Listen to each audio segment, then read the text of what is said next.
There's some really fantastic work coming out at the moment where a few dermatologists are reevaluating the issue of sunlight on the human body.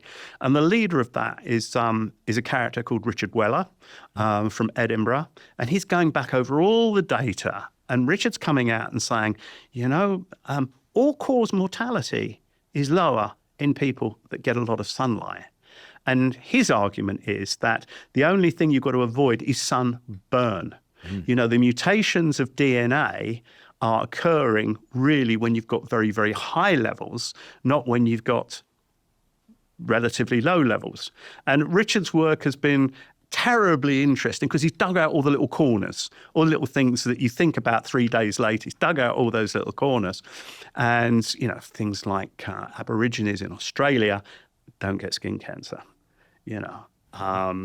White people there probably are in the wrong place given their evolutionary stage. But high levels of skin cancer in Australia. In the Caucasian population. But maybe they're getting too much sun exposure too fast. The UV index is very high down there, I will say. Exactly. You can, you feel it. You feel it. Yeah. Quote unquote. Yeah. It's interesting. I hosted a derm-oncologist on this podcast, Dr. Teo Soleimani. So he's a dermatologist who's also derm-oncology. So skin cancer is one of his specialties.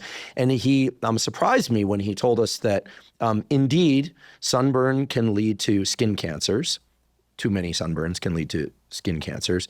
But that the most deadly skin cancers, the most deadly melanomas, are not associated with sun exposure. Yes.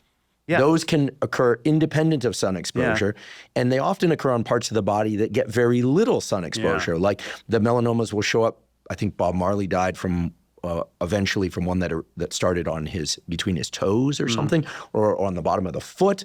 There's a lot to unpack about the relationship between light and skin cancers, and I'm going to chase down the literature trail of this Weller guy.